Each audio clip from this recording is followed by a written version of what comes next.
why would God let these things happen? Why would God let such terrible things happen to his children? So I was wrestling with this question several years ago. I had started listening to a couple of Christian teachers who God was using them and speaking some really amazing things into my life through them at the time. But it was not about prosperity gospel, but these were people who do ascribe to prosperity gospel.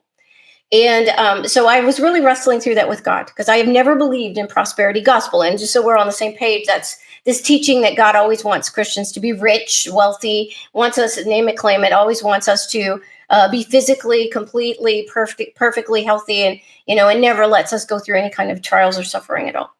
And I've never believed that. Because it doesn't make any sense. It doesn't make any sense. I mean, all you have to do is look at the way that every single one of the disciples of Jesus Christ, except for John, were tortured and martyred. Okay. And even John was tortured. He was boiled in oil, but he survived. And then the early Christians, the kinds of persecution that they went through. And throughout the history of the church, there has always been Christians in places where Christians were persecuted and even martyred and tortured and imprisoned. Okay, that has always been the case. And just because we live in this place where we don't have to go through that, may we never forget that many Christians have been called to go through that. Okay. And so anyway, that's why I never have believed that. It just doesn't make sense to me. But I also believe that nobody has the whole truth, right? And so I'm always wrestling through these things. I'm always, asking God to show me what things that I have wrong, show me my errors, in my beliefs. I want to continue working toward closer and closer to the heart of Jesus Christ, right? And so I was wrestling through this. I want to know the truth. God, is this true? Because if it is, I want to walk in this way, And finally, God answered me and he said, sometimes I let them die. God told me sometimes I let them die. And that was my answer. You know what? God might be speaking some good things through these people because I believe they were saved. But in this one area, I don't think they're right. I don't believe in the prosperity gospel. God sometimes lets them die. Now, why? Why would a good God let his children suffer? Well, only God knows all the details, but there's lots and lots of reasons that we do know. And so I want to go through some of those with you. Okay, so the first reason, the first thing we have to remember is that God looks at everything through the scope of eternity. Okay, so it's very difficult for us to think with eternal vision because, we're stuck in these flesh bodies, and so for 70, 80 years, however long, we're going to be here in this life. And so if we have to go through times of hardship and struggle and physical problems, things like that, it seems like everything to us, right? But God doesn't see it that way. When God looks at us, all of our flesh, all of this is temporary. It's fleeting. It's going to be gone. When we die, it's going to turn back into dust. But inside of us, our spirit, our soul lasts forever. We are eternal beings. And that's what God sees. So when he looks at us in our lives right now and whatever we're going through, he does care, but he also sees who we are going to be in 1,000 years, who we're going to be in 1,000,000 years, who we're going to be in 1,000,000,000 years from now. And you know what? After you die and you're in heaven with Jesus, if you're a believer in Jesus Christ, and you have been there for 1,000 years, whatever little suffering that you experienced here for 5 years or so, that's going to seem like nothing. It's going to be less than a drop in the bucket of eternity. Okay. And so when God looks at our suffering, that's how he sees it. And so the more we can shift our vision over into eternal vision too, and to think of things through the scope of eternity, that answers a lot of our questions. That resolves a lot of issues that a lot of people have with God. Okay. Is that we are eternal beings. So that's one thing to keep in mind.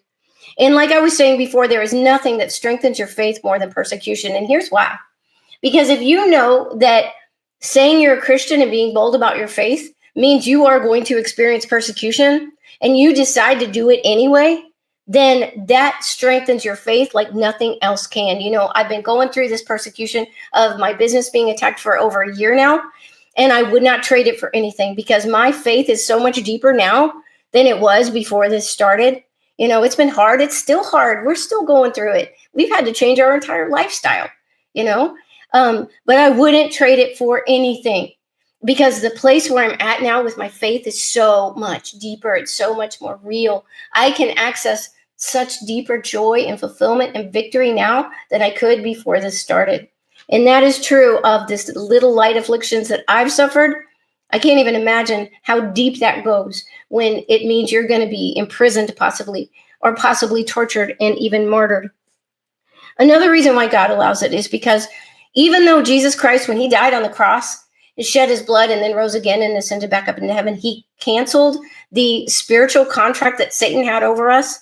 This earth is still in this contract of sin that happened with the fall of Adam and Eve, okay? Because God originally created Adam and Eve to live forever.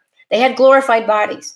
And so when sin entered the world, then all of a sudden death entered the world. And so we are still living in these dying bodies, right? You know, from the moment you're born, your body is aging and starting to fall apart when you get to be my age. And eventually you will die and it will return to dust. And so we are still living in the physical curse of sin. And so there is great evil in the world. Satan is not bound yet. Satan is running free, and all of his demons are free to affect us and torment us. And a lot of people don't believe that. And when things like this happen, where Christians are rounded up and martyred, it makes evil so obvious that people can not deny it. And many people get saved when they realize the reality of evil. And then the other reason is that Satan uses our fear of death to make us fearful. He uses our fear of death and of suffering to control us.